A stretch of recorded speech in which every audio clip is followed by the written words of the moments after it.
Capítulo 1. De Pablo, siervo de Cristo Jesús, apóstol por un llamado de Dios, escogido para el Evangelio de Dios. Esta buena nueva, anunciada de antemano por sus profetas en las Santas Escrituras, se refiere a su Hijo, que nació de la descendencia de David según la carne, y que el Espíritu de Santidad ha designado Hijo de Dios al resucitarlo de entre los muertos en una obra de poder. De Él, Cristo Jesús, nuestro Señor, hemos recibido gracia y misión, para que en todas las naciones sea recibida la fe para gloria de su nombre. A estos pueblos pertenecen ustedes, elegidos de Cristo Jesús, que están en Roma, a quien Dios ama y ha llamado y consagrado. Que de Dios nuestro Padre y de Cristo Jesús el Señor les llegue la gracia y la paz. Desde hace mucho tiempo Pablo deseaba visitarlos. Ante todo, doy gracias a mi Dios, por medio de Cristo Jesús, por ustedes, pues su fe es alabada en el mundo entero. Dios sabe que lo recuerdo constantemente en mis oraciones, mientras le rindo ese culto espiritual que es trabajar por la buena nueva de su Hijo. Pues yo desearía, si tal es su voluntad, que se me allane el camino para ir a visitarles. Tengo muchas ganas de verlos para comunicarles algún don espiritual que los fortalezca, y al compartir nuestra fe nos animaremos mutuamente. Quiero que sepan, hermanos, que muchas veces me he propuesto ir a visitarles, pero hasta el momento no he tenido la posibilidad de ir a cosechar algún fruto entre ustedes, como he hecho en otros países, pues me siento en obligación con todos, ya sean griegos o extranjeros, cultos o sin estudios, y estoy dispuesto a ir hasta ustedes a Roma para dar el Evangelio. Como ven, no me avergüenzo del Evangelio. Es una fuerza de Dios y salvación para todos los que creen, en primer lugar para los judíos y también para los griegos. El Evangelio manifiesta cómo Dios nos hace justos por medio de la fe y para la vida de fe. Como dice la Escritura, el que es justo por la fe vivirá. La amenaza del juicio de Dios. Desde el cielo nos amenaza la indignación de Dios por todas las maldades e injusticias de aquellos que sofocan la verdad con el mal. Todo lo que se puede conocer de Dios lo tienen ante sus ojos, pues Dios se los manifestó. Lo que Él es y que no podemos ver ha pasado a ser visible gracias a la creación del universo, y por sus obras captamos algo de su eternidad, de su poder y de su divinidad. De modo que no tienen disculpa. A pesar de que conocían a Dios, no le rindieron honores ni le dieron gracias como corresponde. Al contrario, se perdieron en sus razonamientos y su conciencia cegada se convirtió en tinieblas. Creyéndose sabios, se volvieron necios. Incluso reemplazaron al Dios de la gloria, al Dios incorruptible, con imágenes de todo lo pasajero. Imágenes de hombres, de aves, de animales y reptiles. Por eso Dios los abandonó a sus pasiones secretas. Se entregaron a la impureza y deshonraron sus propios cuerpos. Cambiaron la verdad de Dios por la mentira. Adoraron y sirvieron a seres creados en lugar del Creador, que es bendecido por todos los siglos. Amén. Por esto Dios dejó que fueran presa de pasiones vergonzosas. Ahora sus mujeres cambian las relaciones sexuales normales por relaciones contra la naturaleza. Los hombres, asimismo, dejan la relación natural con la mujer y se apasionan los unos por los otros. Practican torpezas varones con varones y así reciben en su propia persona el castigo merecido por su aberración. Ya que juzgaron inútil conocer a Dios, Dios a su vez los abandonó a los errores de su propio juicio, de tal modo que hacen absolutamente todo lo que es malo. En ellos no se ve más que injusticia, perversidad, codicia y maldad. Rebosan de envidia, crímenes, peleas, engaños, mala fe, chismes y calumnias. Desafían a Dios. Son altaneros, orgullosos, farsantes, hábiles para lo malo y no obedecen a sus padres. Son insensatos, desleales, sin amor, despiadados. Conocen las sentencias de Dios y saben que son dignos de muerte quienes obran de esa forma. Pero no solamente lo hacen, sino que aprueban a los que actúan de igual modo. Capítulo 2. Los judíos también deben temer el juicio de Dios. Por lo tanto, amigo mío, si eres capaz de juzgar ya no tienes disculpa. Te condenas a ti mismo cuando juzgas a los demás, pues tú haces lo que estás condenando. Nos parece bien que Dios condene a los que hacen tales cosas, pero tú haces lo mismo. ¿Piensas que escaparás del juicio de Dios porque tanto tú como Él condenan a los demás? Esto sería aprovecharte de Dios y de su inmensa bondad, paciencia y comprensión, y no ver que esa bondad te quiere llevar a la conversión. Si tu corazón se endurece y te niegas a cambiar, te estás preparando para ti mismo un gran castigo para el día del juicio, cuando Dios se presente como justo juez.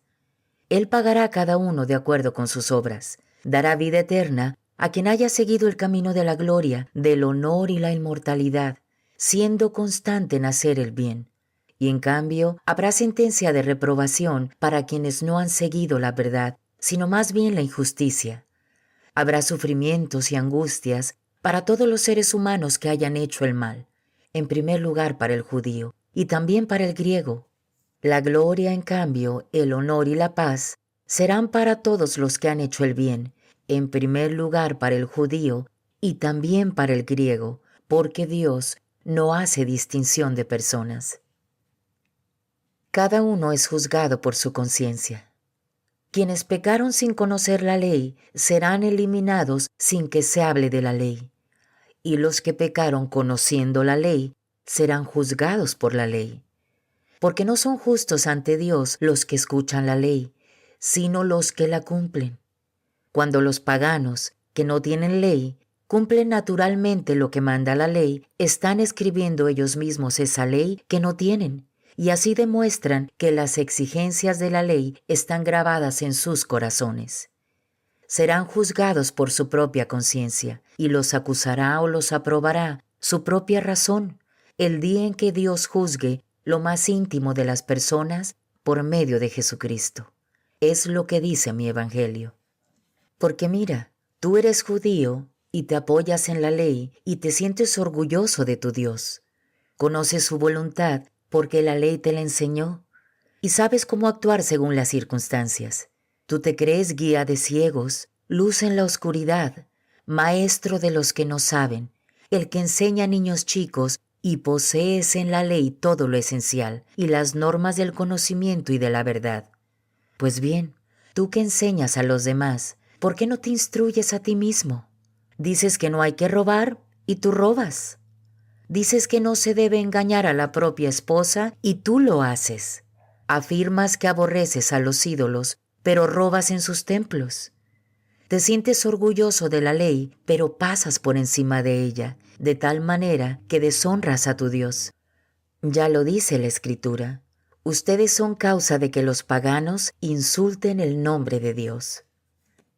La circuncisión te sirve si cumples la ley, pero si no la cumples, te colocas entre los que no están circuncidados. Por el contrario, si uno de ellos cumple los mandatos de la ley, será considerado exactamente como un circuncidado.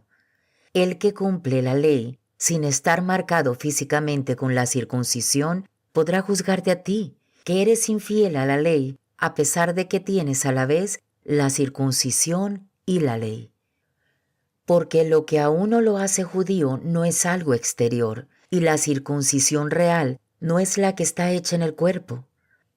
Ser judío es una realidad íntima, y la circuncisión debe ser la del corazón, obra espiritual y no cuestión de leyes escritas.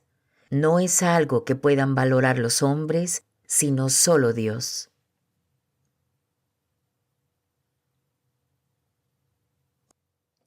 Capítulo 3. ¿Cuál es la ventaja de ser judío? Entonces, ¿cuál es la ventaja de ser judío? ¿Cuál la utilidad de la circuncisión? Grande bajo todo punto de vista. En primer lugar, fue a los judíos a quienes confió Dios su palabra. Es verdad que algunos de ellos no le respondieron, pero ¿hará su infidelidad que Dios no sea fiel? Ni pensarlo. Se comprobará que Dios es fidelidad, mientras que el hombre siempre defrauda. Como dice la Escritura, será probado que tus palabras son verdaderas y saldrás vencedor si te quieren juzgar. Pero si nuestra maldad demuestra que Dios es justo, hablando a lo humano, se podría preguntar, ¿no es Dios injusto al castigarnos? De ninguna manera, pues si no, ¿cómo podría Dios juzgar al mundo? Pero tal vez replicarán, si la mentira mía hace resaltar la verdad de Dios, aumentando así su gloria, ¿cómo me tratarán de pecador? Muy bien, entonces hagamos el mal para que venga el bien. Algunos calumniadores dicen que esa es nuestra enseñanza, pero tendrán que responder de tales palabras. ¿Tenemos entonces alguna superioridad? Sí y no. Acabamos de demostrar que todos, judíos y no judíos, están bajo el dominio del pecado. Como dice la Escritura, no hay nadie bueno ni siquiera uno, no hay ninguno sensato, nadie que busque a Dios. Todos se han extraviado, ya no sirven para nada. No hay quien obre el bien, ni siquiera uno. Su garganta es un sepulcro abierto, y con su lengua urden engaños. Sus labios esconden veneno de serpiente, y su boca está llena de maldiciones y amargura.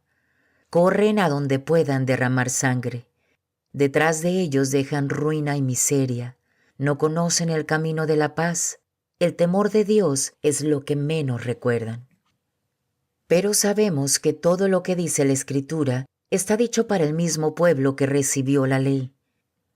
Que todos pues se callen y el mundo entero se reconozca culpable ante Dios. Porque en base a la observancia de la ley no será justificado ningún mortal ante Dios. El fruto de la ley es otro, nos hace conscientes del pecado. Creer es el camino de la salvación. Ahora se nos ha revelado cómo Dios nos hace justos sin hablar de la ley, pero ya lo atestiguaban la ley y los profetas. Mediante la fe, según Jesucristo, Dios reordena y hace justos a todos los que llegan a la fe. No hay distinción de personas, pues todos pecaron y están faltos de la gloria de Dios. Pero todos son hechos justos gratuitamente y por pura bondad, mediante la redención realizada en Cristo Jesús. Dios lo puso como la víctima cuya sangre nos consigue el perdón, y esto es obra de fe. Así demuestra Dios cómo nos hace justos, perdonando los pecados del pasado que había soportado en aquel tiempo, y demuestra también cómo nos reforma en el tiempo presente. Él que es justo, nos hace justos por la fe cristiana. Y ahora, ¿dónde están nuestros títulos? Fueron echados fuera. ¿Quién los echó? ¿La ley que pedía obras? No, otra ley, que es la fe. Nosotros decimos esto: la persona es hecha justa por la fe y no por el cumplimiento de la ley. De otra manera, Dios sería solo Dios de los judíos. ¿No lo es también de las demás naciones? Claro que también es Dios de esas naciones, pues solamente Él es Dios, quien salva a causa de su fe al pueblo circuncidado y a los otros pueblos cuando llegan a la fe. ¿Creen ustedes que con la fe suprimimos la ley? De ninguna manera. Más bien, la colocamos en su verdadero lugar.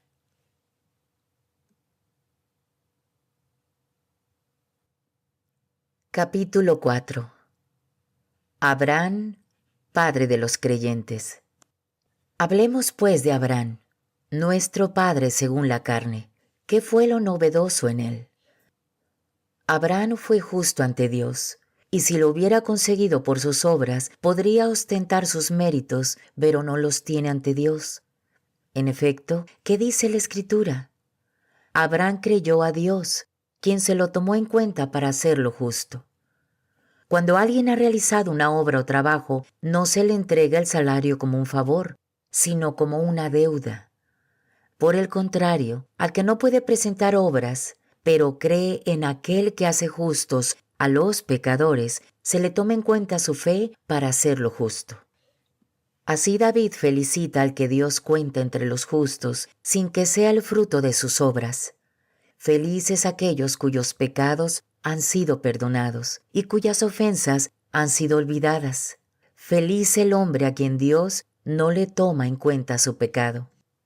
¿Esta felicidad está reservada solo para los circuncidados o es también para los incircuncisos?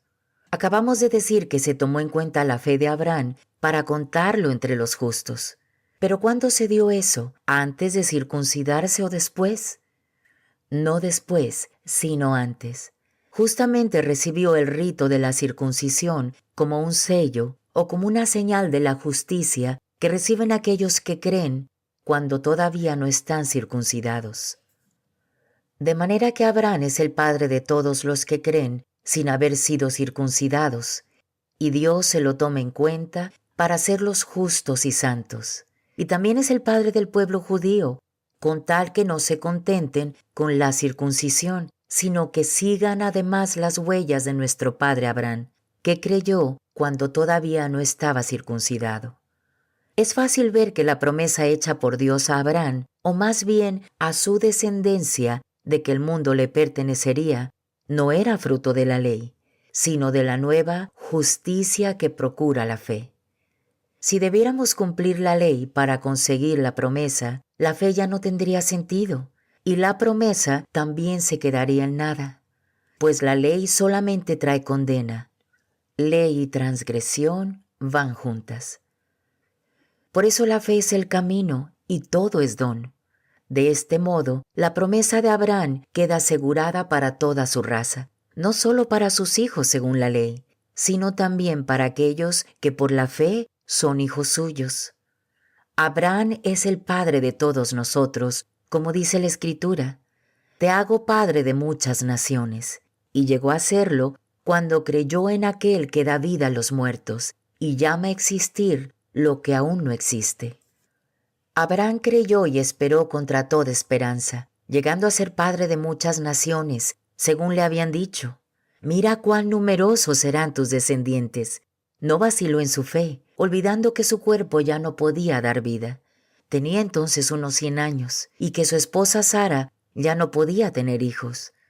No dudó de la promesa de Dios, ni dejó de creer. Por el contrario, su fe le dio fuerzas y dio gloria a Dios, plenamente convencido de que cuando Dios promete algo, tiene poder para cumplirlo. Y Dios tomó en cuenta esa fe para hacerlo justo. Se le tomó en cuenta su fe. Estas palabras de la Escritura no solo van dirigidas a Él, sino también a nosotros. Se nos tomará en cuenta nuestra fe en aquel que resucitó de entre los muertos, a Jesús nuestro Señor. Si bien fue entregado por nuestros pecados, fue resucitado para que entráramos a la vida justa.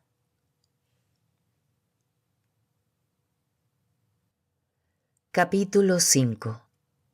Ahora estamos en paz con Dios. Por la fe, pues, hemos sido hechos justos, y estamos en paz con Dios por medio de Jesucristo, nuestro Señor. Por Él hemos tenido acceso a este estado de gracia, incluso hacemos alarde de esperar la misma gloria de Dios. Incluso no nos acobardamos en las tribulaciones, sabiendo que la prueba ejercita la paciencia, que la paciencia nos hace madurar y que la madurez aviva la esperanza, la cual no quedará frustrada, pues ya se nos ha dado el Espíritu Santo, y por Él el amor de Dios se va derramando en nuestros corazones. Fíjense cómo Cristo murió por los pecadores cuando llegó el momento, en un tiempo en que éramos impotentes. Difícilmente aceptaríamos morir por una persona justa. Tratándose de una buena persona, tal vez alguien se atrevería a sacrificar su vida. Pero Dios dejó constancia del amor que nos tiene. Cristo murió por nosotros cuando todavía éramos pecadores. Con mucha más razón ahora nos salvará del castigo si por su sangre hemos sido hechos justos y santos. Cuando éramos enemigos, fuimos reconciliados con Él por la muerte de su Hijo. Con mucha más razón ahora, su vida será nuestra plenitud. No solo eso, nos sentiremos seguros de Dios gracias a Cristo Jesús, nuestro Señor, por medio del cual hemos obtenido la reconciliación. Adán y Cristo. Pues bien, un solo hombre hizo entrar el pecado en el mundo, y por el pecado la muerte. Después la muerte se propagó a todos los hombres, ya que todos pecaban. No había ley todavía, pero el pecado ya estaba en el mundo. Mientras no había ley, no se podía inculpar al pecador, pero no obstante el pecado estaba en el mundo. Por eso, desde Adán hasta Moisés, la muerte tuvo poder, incluso sobre aquellos que no desobedecían abiertamente, como en el caso de Adán, siendo todo esto figura del que estaba viniendo. Así fue la caída, pero el don de Dios no tiene comparación, pues si todos mueren por la falta de uno solo, la gracia de Dios se multiplica más todavía cuando este don gratuito pasa de un solo hombre, Jesucristo, a toda una muchedumbre. No hay comparación entre el pecado de uno y el don de Dios en la hora presente. Pues el juicio de un solo pecado terminó en condena, pero el perdón de muchos pecados termina en absolución. Y si bien reinó la muerte por culpa de uno y debido a uno solo, con mucha mayor razón, gracias a uno solo, Jesucristo, todos aquellos que aprovechan el derroche de la gracia y el don de la justicia reinarán en la vida. Pues si es verdad que una sola transgresión acarreó sentencia de muerte para todos, asimismo, la reabsolución merecida por uno solo procuró perdón y vida a todos. Y así como la desobediencia de uno solo hizo pecadores a muchos, así también por la obediencia de uno solo, toda una multitud es constituida justa. Al sobrevenir la ley, se multiplicaron los delitos, pero donde abundó el pecado, sobreabundó la gracia. Y del mismo modo que el pecado estableció su reinado de muerte, así también debía reinar la gracia que, al hacernos justos, nos lleva a la vida eterna por medio de Cristo Jesús, nuestro Señor.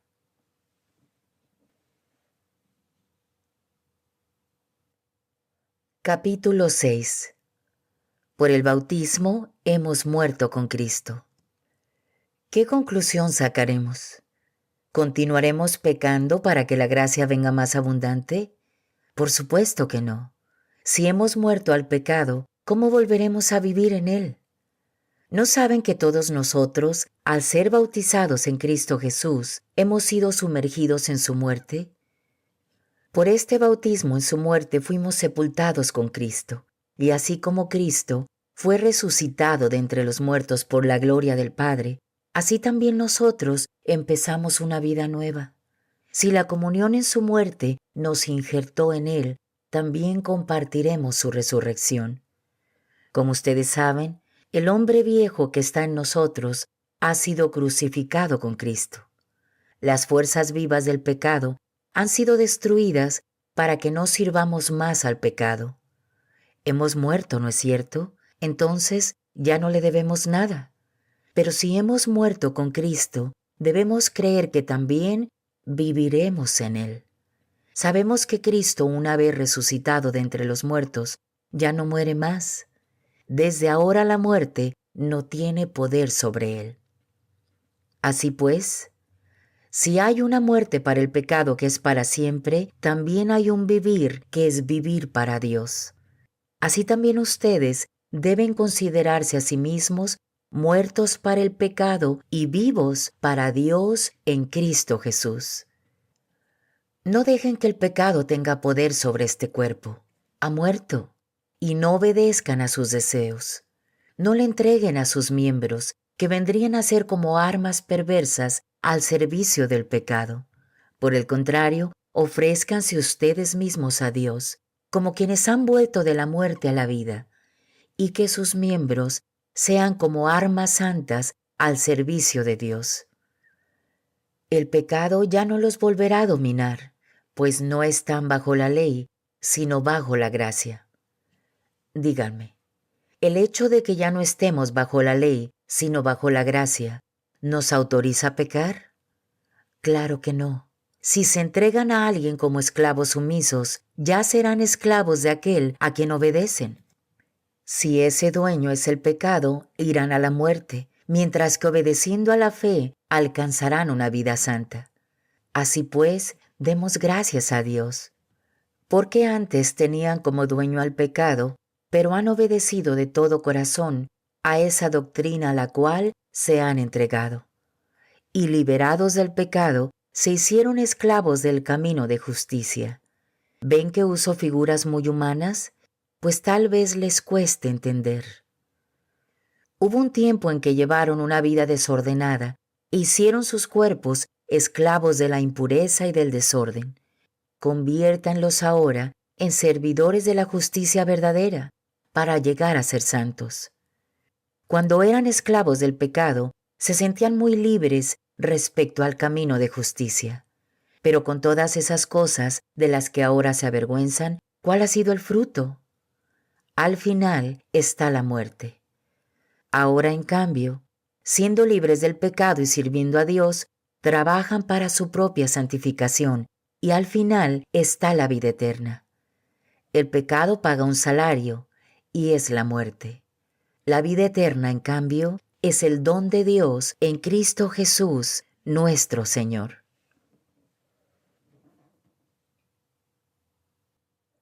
Capítulo 7. La religión judía no obliga a los cristianos. Les hablaré, hermanos, como a gente instruida en la ley. Ustedes saben que la ley tiene autoridad sobre las personas solamente mientras viven. La mujer casada, por ejemplo, está ligada por ley a su marido mientras éste vive. En cuanto muere el marido, ya no tiene obligaciones hacia él. Mientras éste vivía, cometía un adulterio entregándose a otro. Pero muerto el esposo, queda libre de sus deberes, y si se entrega a otro hombre, no será un adulterio. Lo mismo pasa con ustedes, hermanos, pues han muerto a la ley en la persona de Cristo, y han pasado a pertenecer a otro, al que resucitó de entre los muertos, a fin de que diéramos fruto para Dios. Cuando no éramos más que carne, la ley estimulaba las pasiones propias del pecado, que actuaban en nuestro cuerpo, produciendo frutos de muerte. Pero ahora hemos muerto a lo que nos tenía aprisionados, y la ley ya no vale para nosotros. Ya no estamos sirviendo a una ley escrita, cosa propia del pasado, sino al Espíritu. Esto es lo nuevo. ¿Qué significa esto? ¿Que la ley es pecado? De ninguna manera. Pero yo no habría conocido el pecado si no fuera por la ley. Yo no tendría conciencia de lo que es codiciar si la ley no me hubiera dicho, no codiciarás. El pecado encontró ahí su oportunidad y se aprovechó del precepto para despertar en mí toda suerte de codicias, mientras que sin ley el pecado es cosa muerta. Hubo un tiempo en que no había ley y yo vivía, pero llegó el precepto, dio vida al pecado y yo morí. Así pues, el precepto que había sido dado para la vida me trajo la muerte. El pecado se aprovechó del precepto y me engañó, para que después el precepto me causara la muerte. Pero la ley es santa y también es santo, justo y bueno el precepto. ¿Será posible que algo bueno produzca en mí la muerte? En absoluto. Esto viene del pecado. Y se ve mejor lo que es el pecado cuando se vale de algo bueno para producir en mí la muerte. Gracias al precepto, el pecado deja de ver toda la maldad que lleva en sí. Triste situación del que conoce la ley y no a Cristo. Sabemos que la ley es espiritual, pero yo soy hombre de carne y vendido al pecado. No entiendo mis propios actos. No hago lo que quiero y hago las cosas que detesto. Ahora bien, si hago lo que no quiero, reconozco que la ley es buena. No soy yo quien obra el mal, sino el pecado que habita en mí. Bien sé que el bien no habita en mí, quiero decir en mi carne. El querer está a mi alcance, el hacer el bien no. De hecho, no hago el bien que quiero, sino el mal que no quiero. Por lo tanto, si hago lo que no quiero, eso ya no es obra mía, sino del pecado que habita en mí. Ahí me encuentro con una ley. Cuando quiero hacer el bien, el mal se me adelanta. En mí, el hombre interior se siente muy de acuerdo con la ley de Dios, pero advierto en mis miembros otra ley que lucha contra la ley de mi espíritu, y paso a ser esclavo de esa ley del pecado que está en mis miembros. Infeliz de mí, ¿quién me librará de este cuerpo de muerte? Gracias sean dadas a Dios por Jesucristo nuestro Señor. En resumen, por mi conciencia me someto a la ley de Dios, mientras que por la carne sirvo a la ley del pecado.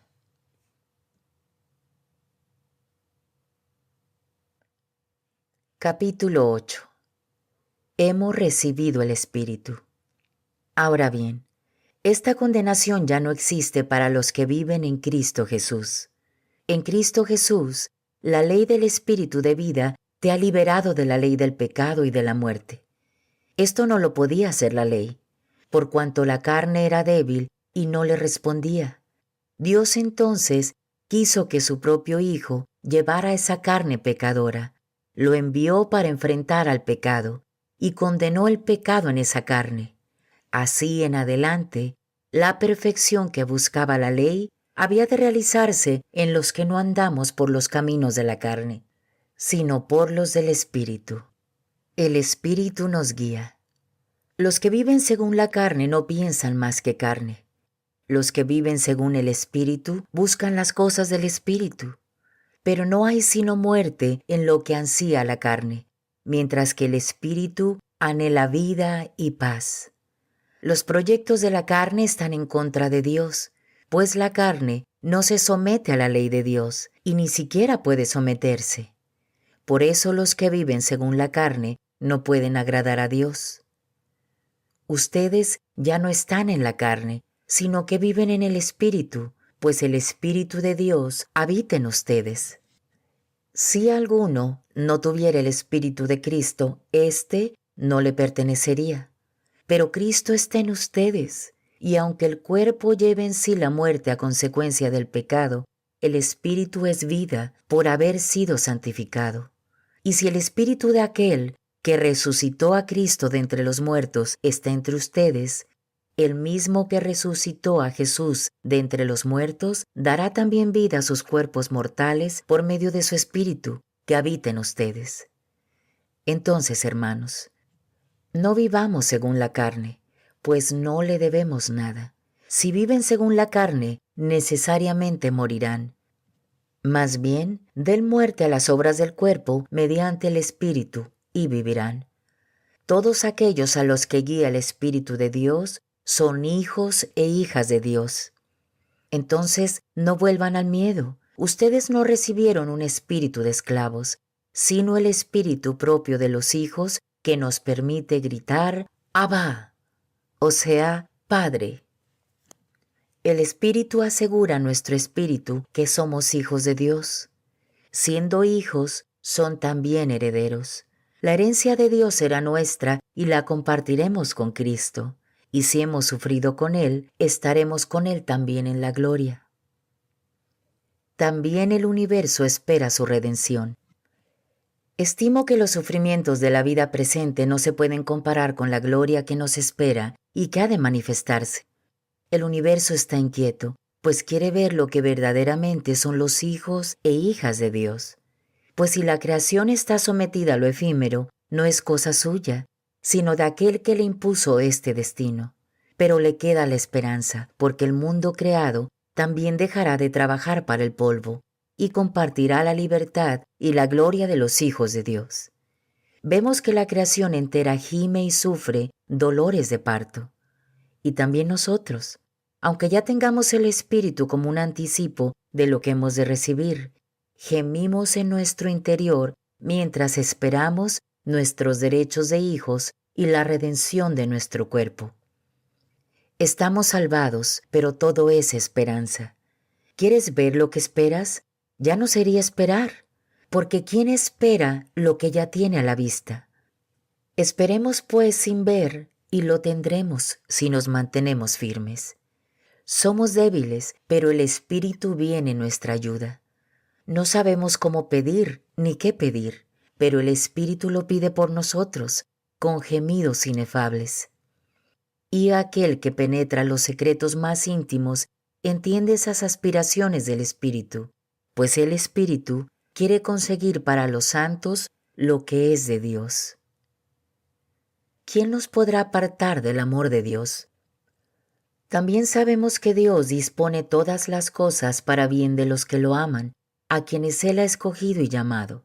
A los que de antemano conoció, también los predestinó a ser imagen y semejanza de su Hijo, a fin de que sea el primogénito en medio de numerosos hermanos. Así pues, a los que Él eligió los llamó. A los que llamó los hizo justos y santos.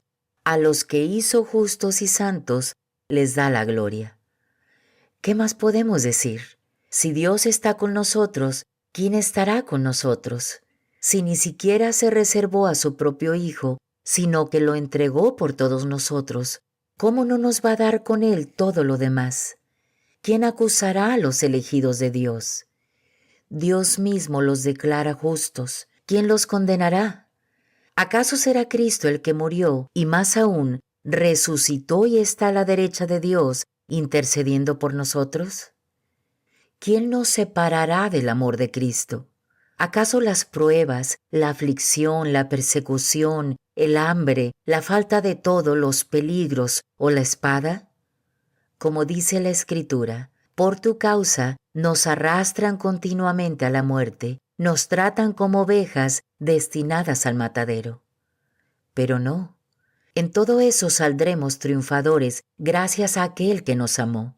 Yo sé que ni la muerte ni la vida, ni los ángeles ni las fuerzas del universo, ni el presente ni el futuro, ni las fuerzas espirituales, ya sean del cielo o de los abismos, ni ninguna otra criatura podrán apartarnos del amor de Dios manifestado en Cristo Jesús, nuestro Señor.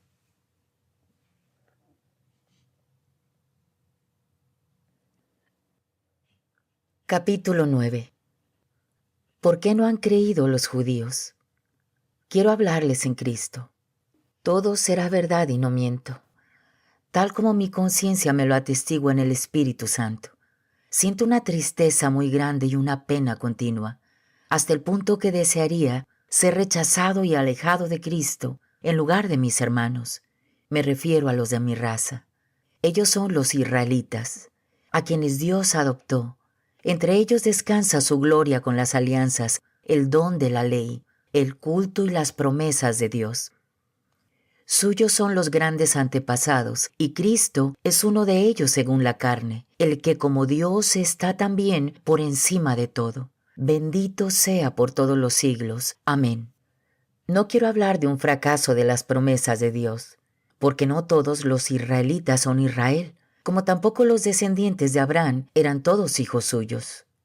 Pues le fue dicho, los hijos de Isaac serán considerados tus descendientes, o sea, que no basta ser hijo suyo según la carne para ser hijo de Dios. La verdadera descendencia de Abraham son los hijos que le han nacido a raíz de la promesa de Dios. Y la promesa es esta: por este tiempo volveré y Sara tendrá ya un hijo. Fíjense también en el caso de Rebeca, esposa de nuestro padre Isaac, que estaba esperando mellizos. Como todavía no habían hecho ni bien ni mal, la elección de Dios era totalmente libre y todo dependía no de los méritos de alguno, sino de su propio llamado. Y fue entonces cuando se le dijo, el mayor servirá al más joven. La Escritura dice al respecto, elegí a Jacob y rechacé a Esaú. Dios no es injusto. ¿Diremos entonces que Dios es injusto? Claro que no. Dice sin embargo a Moisés, seré misericordioso con quien quiera serlo, y me compadeceré de quien quiera compadecerme. Debemos concluir que lo importante no es querer o llegar primero, sino que Dios tenga misericordia. En la Escritura dice a Faraón: te hice Faraón con el fin de manifestar en ti mi poder, y para que toda la tierra conozca mi nombre. Así que Dios usa de misericordia con quien quiera y endurece el corazón de quien quiere. Tú me vas a decir: Dios no tiene por qué reprocharme, dado que nadie puede oponerse a su voluntad. Pero amigo, ¿quién eres tú para pedir cuentas a Dios? ¿Acaso dirá la arcilla al que la modeló: ¿por qué me hiciste así? ¿No dispone el alfarero de su barro y hace con el mismo barro una vasija preciosa o una para el menaje? Dios ha aguantado con mucha paciencia vasijas que solamente merecían su ira y que después de hacerlas serían reducidas a pedazos. Con ellas quería manifestar su justicia y dar a conocer su poder. Asimismo, quiere manifestar las riquezas de su gloria con otras vasijas, las vasijas de la misericordia, que ha preparado de antemano para la gloria. Así nos ha llamado Dios, no solo de entre los judíos, sino también de entre los paganos. Lo dijo con el profeta Oseas: llamaré pueblo mío al que no es mi pueblo, y amada mía a la que no es mi amada. Así como se les dijo: ustedes no son mi pueblo, serán llamados hijos del Dios vivo. Respecto a Israel, Isaías dice sin vacilar: aunque los hijos de Israel fueran tan numerosos como la arena del mar, solo un resto se salvará. El Señor lo hará en esta tierra sin fallar y sin demora. También Isaías anunció: si el Señor de los ejércitos no nos hubiera dejado alguna descendencia, seríamos como Sodoma, parecidos a Gomorra. Entonces, ¿en qué quedamos? En que los paganos, que no buscaban el camino de justicia, lo encontraron. Hablo de la justicia que es fruto de la fe. Israel, en cambio, que buscaba en la ley un camino de justicia, no alcanzó la finalidad de la ley. ¿Y por qué? Porque se ataba a las observancias y no a la fe, y tropezaron con aquel, que es la piedra de tropiezo, como está escrito: mira que pongo en Sión una piedra para tropezar, una roca que hace caer, pero el que crea en él no será confundido.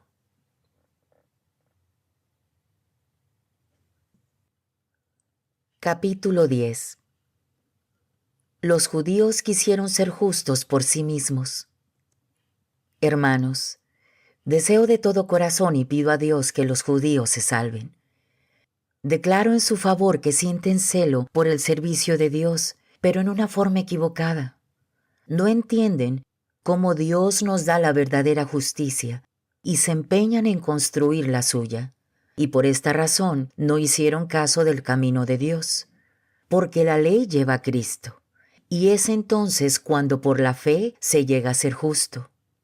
Moisés habla de ser justo en base a la ley, pues escribe: quien la cumpla hallará por ella la vida. Pero hay otra justicia que es fruto de la fe, y dice así: no digas en tu corazón: ¿quién subirá al cielo? Era una manera de decir que Cristo bajaría de allí. Y luego, ¿quién bajará al abismo? Es una manera de decir que Cristo subiría de entre los muertos. Y luego se dice: muy cerca de ti está la palabra, ya está en tus labios y en tu corazón. Ahí tiene nuestro mensaje y es la fe. Porque te salvarás si confiesas con tu boca que Jesús es Señor y crees en tu corazón que Dios lo resucitó de entre los muertos. La fe del corazón te procura la justicia, y tu boca que lo proclama te consigue la salvación. La Escritura ya lo dijo: el que cree en Él no será defraudado. Así que no hay diferencia entre judío y griego. Todos tienen el mismo Señor, que es muy generoso con todo el que lo invoca, porque todo el que invoque el nombre del Señor se salvará. Pero ¿cómo invocarán al Señor sin haber creído en Él? ¿Y cómo podrán creer si no han oído hablar de Él? ¿Y cómo oirán si no hay quien lo proclame?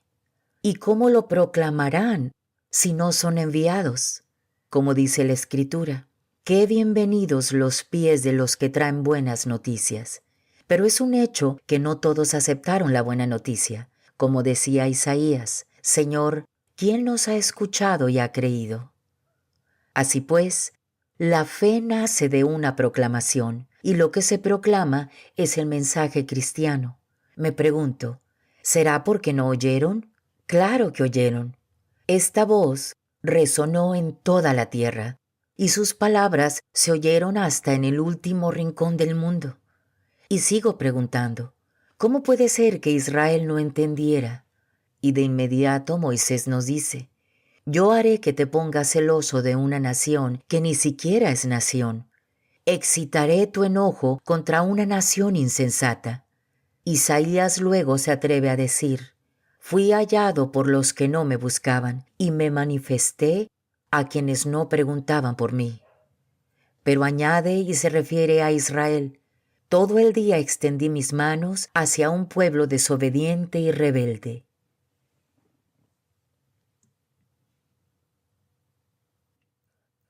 Capítulo 11. Un resto de Israel se ha salvado. Entonces debo preguntar, ¿es posible que Dios haya rechazado a su pueblo? Por supuesto que no. Yo también soy israelita, descendiente de Abraham y de la tribu de Benjamín. No, Dios no ha rechazado a su pueblo, al que de antemano conoció. ¿No se acuerdan de lo que dice la Escritura acerca de Elías, cuando éste acusaba a Israel ante Dios? Señor, han dado muerte a tus profetas, han derribado tus altares, he quedado yo solo y además quieren matarme. ¿Y cuál fue la respuesta? Me he reservado 7,000 hombres que no se han arrodillado ante Baal. Lo mismo ocurre ahora. Queda un resto escogido por pura gracia. Yo digo por gracia y no porque cumplían.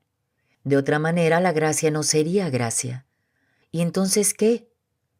Israel no encontró lo que buscaba, pero sí lo encontraron esos elegidos, mientras los demás se endurecían. Dice la Escritura, Dios los embruteció, sus ojos no ven y sus oídos no oyen hasta el día de hoy. Y David dice, que sus banquetes sean trampa y un lazo, una piedra donde caigan ellos mismos y encuentren ahí su castigo, que sus ojos se oscurezcan y no vean, y que anden siempre con la espalda encorvada. No desprecies al que tropezó. De nuevo pregunto, ¿tropezaron y cayeron para no volver a levantarse? De ninguna manera.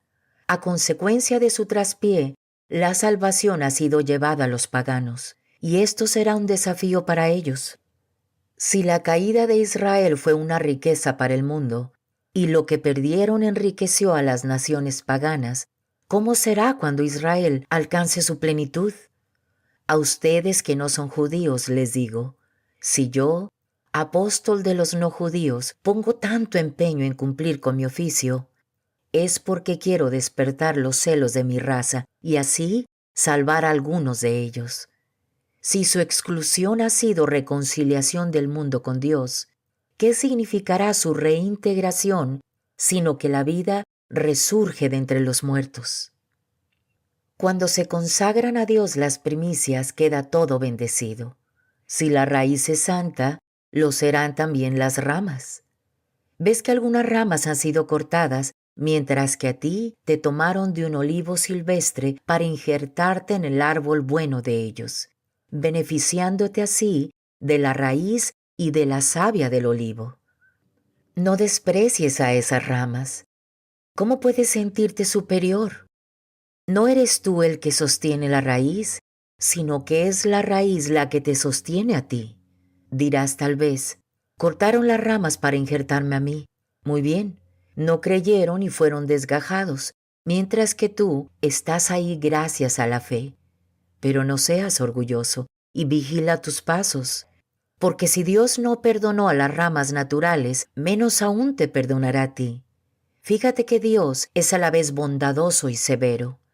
Severo con ellos que cayeron y bondadoso contigo, siempre que perseveres en el bien, pues de lo contrario tú también serás cortado.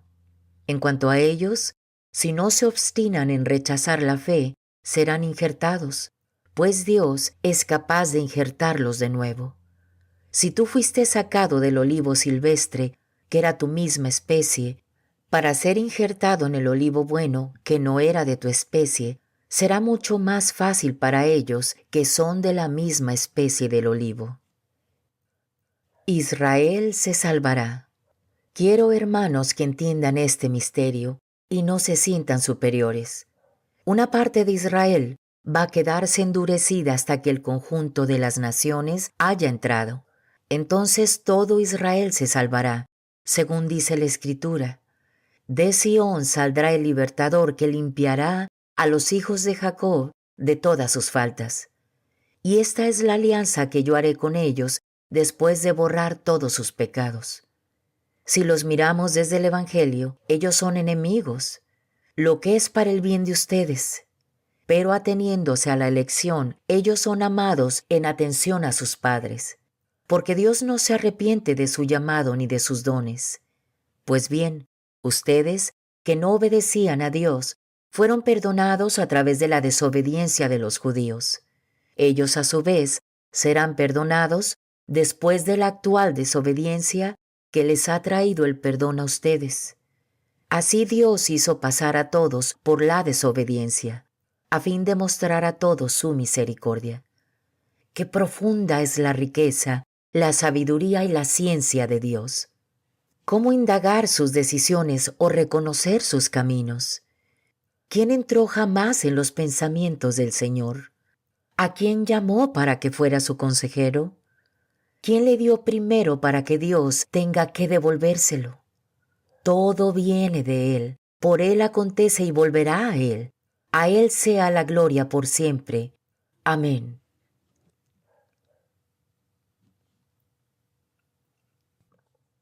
Capítulo 12. La vida cristiana. Tener en cuenta a los demás. Les ruego, pues, hermanos, por la gran ternura de Dios, que le ofrezcan su propia persona como un sacrificio vivo y santo, capaz de agradarle. Este culto conviene a criaturas que tienen juicio. No sigan la corriente del mundo en que vivimos, sino más bien transfórmense a partir de una renovación interior. Así sabrán distinguir cuál es la voluntad de Dios, lo que es bueno, lo que le agrada, lo que es perfecto. La gracia que Dios me ha dado me autoriza a decirles a todos y cada uno de ustedes que no se entrometen en cualquier cosa, sino que aspiren a lo que se debe buscar. Que cada uno actúe sabiamente según el carisma que Dios le ha entregado. Miren cuántas partes tiene nuestro cuerpo, y es uno, aunque las distintas partes no desempeñan la misma función. Así también nosotros formamos un solo cuerpo en Cristo. Dependemos unos de otros y tenemos carismas diferentes según el don que hemos recibido. Si eres profeta, transmite el conocimiento que se te da. Si eres diácono, cumple tu misión. Si eres maestro, enseña. Si eres predicador, sé capaz de animar a los demás. Si te corresponde dar, da con la mano abierta. Si eres dirigente, actúa con dedicación. Si ayudas a los que sufren, muéstrate sonriente. La vida cristiana, el amor. Que el amor sea sincero. Aborrezcan el mal y procuren todo lo bueno. Que entre ustedes el amor fraterno sea verdadero cariño y adelántense al otro en el respeto mutuo. Sean diligentes y no flojos. Sean fervorosos en el espíritu y sirvan al Señor. Tengan esperanza y sean alegres. Sean pacientes en las pruebas y oren sin cesar. Compartan con los hermanos necesitados y sepan acoger a los que estén de paso. Bendigan a quienes los persigan, bendigan y no maldigan. Alégrense con los que están alegres, lloren con los que lloran. Vivan en armonía unos con otros. No busquen grandezas y vayan a lo humilde. No se tengan por sabios. No devuelvan a nadie mal por mal, y que todos puedan apreciar sus buenas disposiciones. Hagan todo lo posible para vivir en paz con todos. Hermanos, No se tomen la justicia por su cuenta, dejen que sea Dios quien castigue, como dice la Escritura. Mía es la venganza, yo daré lo que se merece, dice el Señor. Y añade, si tu enemigo tiene hambre, dale de comer. Si tiene sed, dale de beber. Así le sacarás los colores a la cara. No te dejes vencer por el mal, más bien derrota al mal con el bien.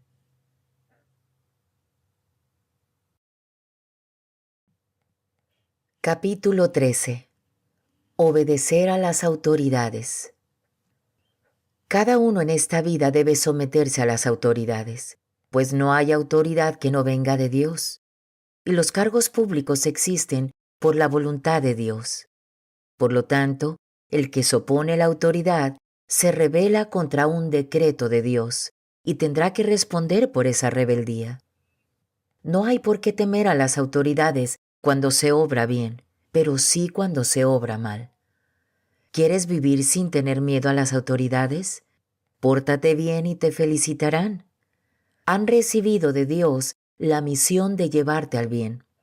Y si te portas mal, témelas, pues no tienen las armas sin razón. También tienen misión de Dios para castigar a los malhechores. Así pues, hay que obedecer, pero no solamente por miedo al castigo, sino por deber de conciencia. Por la misma razón pagan los impuestos y deben considerar a quienes los cobran como funcionarios de Dios. Den pues a cada uno lo que le corresponde. El impuesto, si se le debe impuesto. Las tasas, si se le deben tasas. Obediencia, si corresponde obedecer. Respeto, si se le debe respeto. No tengan deuda alguna con nadie, fuera del amor mutuo que se deben, pues el que ama a su prójimo ya ha cumplido con la ley. Pues los mandamientos, no cometas adulterio, no mates, no robes, no tengas envidia, y todos los demás se resumen en estas palabras. Amarás a tu prójimo como a ti mismo. El amor no hace nada malo al prójimo. El amor, pues, es la ley perfecta. Hijos de la luz. Comprendan en qué tiempo estamos y que ya es hora de despertar. Nuestra salvación está ahora más cerca que cuando llegamos a la fe. La noche va muy avanzada y está cerca el día. Dejemos, pues, las obras propias de la oscuridad y revistámonos de una coraza de luz. Comportémonos con decencia como a plana luz. Nada de banquetes y borracheras, nada de lujuria y vicios, nada de pleitos y envidias. Más bien, revístanse del Señor Jesucristo y no se dejen arrastrar por la carne para satisfacer sus deseos.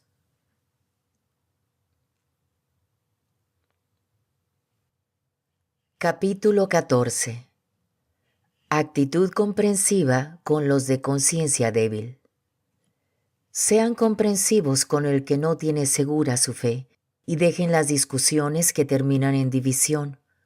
Hay quien cree que puede comer de todo, mientras que otros, menos seguros, solo comen verduras.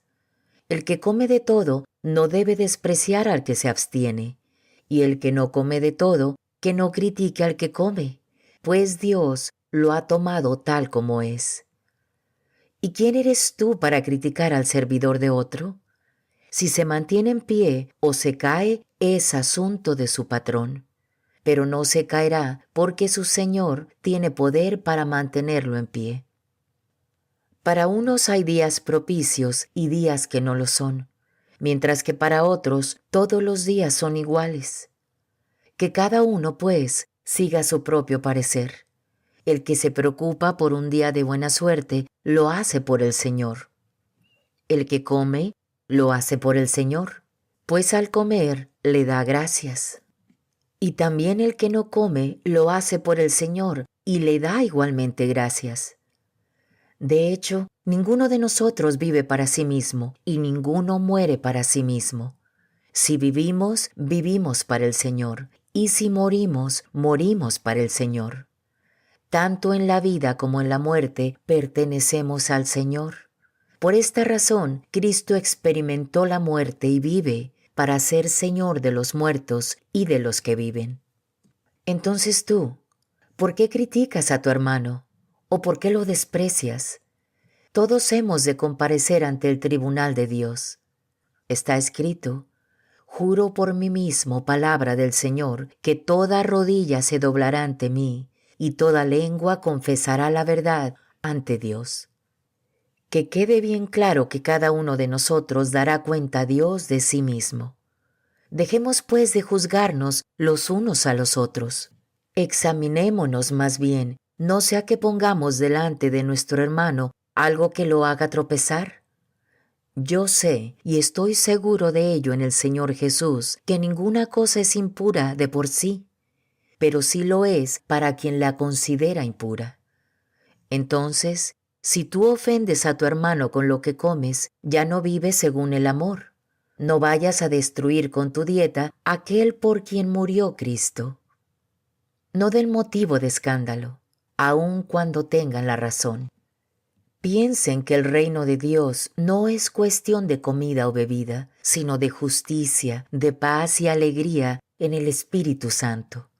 Quien de esta forma sirve a Cristo agrada a Dios y también es apreciado por los hombres. Busquemos, pues, lo que contribuye a la paz y nos hace crecer juntos. No destruyas la obra de Dios por cuestión de alimentos. Si bien todos son puros, es malo comerlos cuando causa escándalo. Mejor es abstenerse de carne, vino o de cualquier otra cosa, si esto puede ser causa de tropiezo para tu hermano. Mantén tus propias convicciones ante Dios. Dichoso aquel a quien su conciencia no le reprocha su decisión. Pero si uno come cuando su conciencia se lo reprocha, se condena a sí mismo, pues su convicción era otra, y todo lo que uno hace en contra de su convicción es pecado.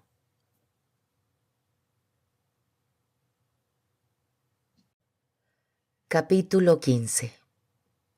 Nosotros, si realmente somos fuertes, debemos cargar con la debilidad de quienes no tienen esa fuerza y no buscar nuestro propio agrado. Que cada uno busque lo que agrada a su prójimo, ayudándole a crecer en el bien.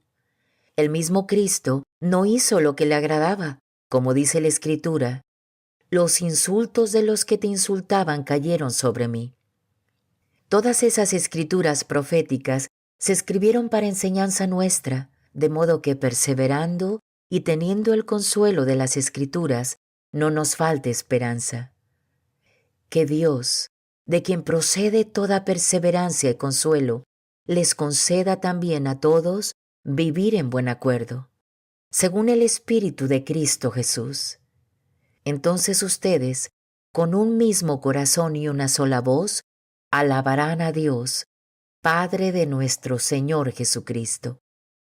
Acójanse unos a otros como Cristo los acogió, para gloria de Dios.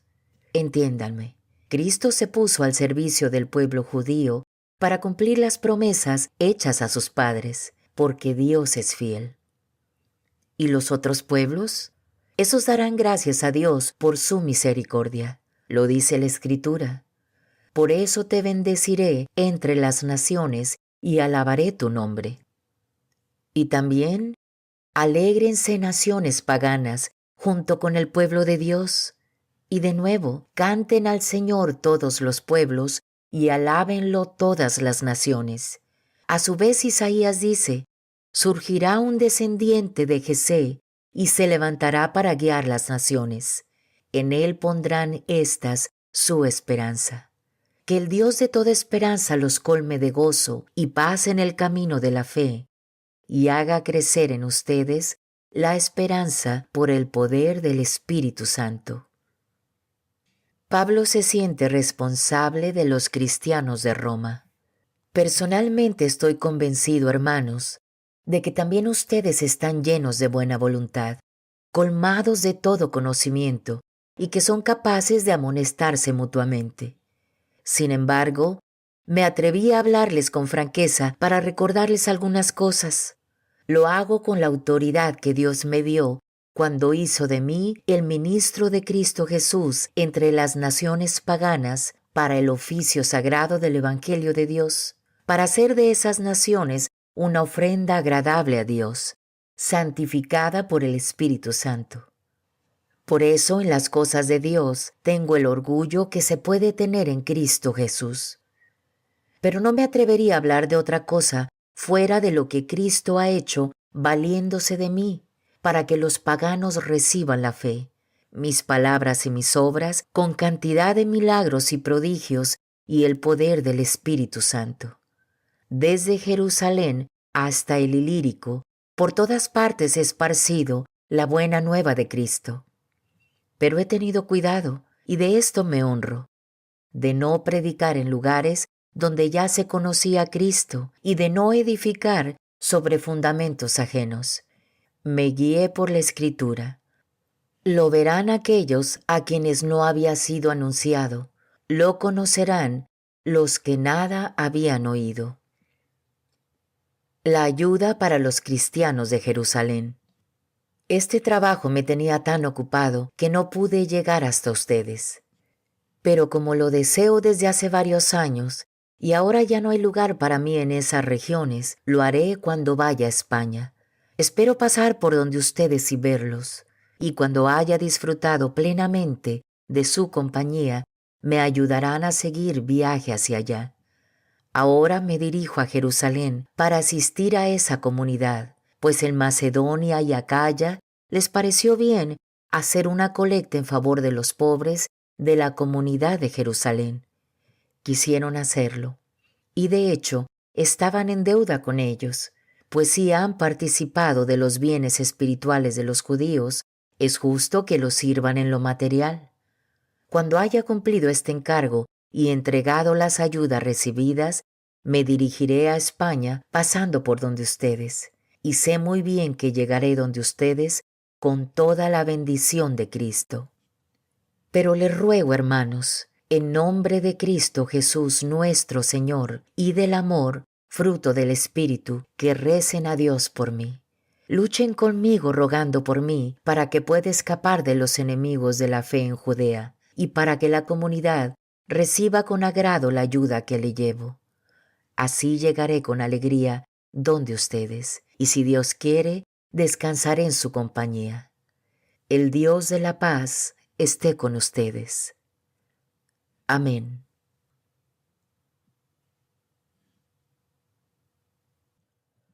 Capítulo 16. Saludos. Les recomiendo a nuestra hermana Febe, diaconisa de la iglesia de Cencreas.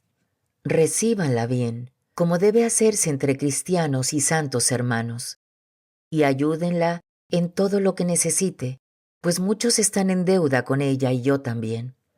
Saluden a Prisca y a Aquila, colaboradores míos en Cristo Jesús, que arriesgaron su vida para salvar la mía. Yo les estoy muy agradecido, y lo están también todas las iglesias del mundo pagano. Saluden también a la iglesia que se reúne en su casa. Saluden a mi querido Epéneto, el primer convertido cristiano en la provincia de Asia. Saluden a María, que ha hecho tanto por ustedes. Saluden a Andrónico y Junías, mis parientes y compañeros de cárcel. Son apóstoles muy conocidos y se entregaron a Cristo antes que yo. Saluden a Ampliato, a quien tanto quiero en el Señor. Saluden a Urbano, nuestro compañero de trabajo, y a mi querido amigo Estaquis. Saluden a Apeles, siempre firme en Cristo, y a la familia de Aristóbulo. Saluden a mi pariente Herodión y a los de la familia de Narciso que creen en el Señor. Saluden a Trifena y a Trifosa, que trabajan en la obra del Señor. Saluden a Rufo, elegido del Señor, y a su madre, que ha sido para mí como una segunda madre. Saluden a Síncrito, a Flegón, a Hermes, a Patrobas, a Hermas y a los hermanos que están con ellos. Saluden a Filólogo y a Julia, a Nereo y a su hermana, a Olimpas y a todos los santos que están con ellos. Salúdense unos a otros con el beso santo. Todas las iglesias de Cristo les mandan saludos. Recomendaciones. Hermanos, les ruego que tengan cuidado con esa gente que va provocando divisiones y dificultades, saliéndose de la doctrina que han aprendido. Aléjense de ellos. Esas personas no sirven a Cristo, nuestro Señor, sino a sus propios estómagos, engañando a los ingenuos con palabras bonitas y piadosas. Todos saben que ustedes están muy abiertos a la fe, y eso me alegra. Pero quiero que sean ingeniosos para el bien y firmes contra el mal. El Dios de la paz aplastará pronto a Satanás y lo pondrá bajo sus pies. La gracia de Cristo Jesús nuestro Señor esté con ustedes. Timoteo, que está conmigo, les manda saludos, y también Lucio, Jasón y Sosípatro, parientes míos. Yo, Tercio, que he escrito esta carta, les saludo en el Señor. Los saluda Gayo, que me ha dado alojamiento y que presta también su casa para las reuniones de la iglesia. Los saludan Erasto, tesorero de la ciudad, y nuestro hermano Cuarto. Gloria sea dada al que tiene poder para afirmarlos en el Evangelio que anuncio y en la proclamación de Cristo Jesús.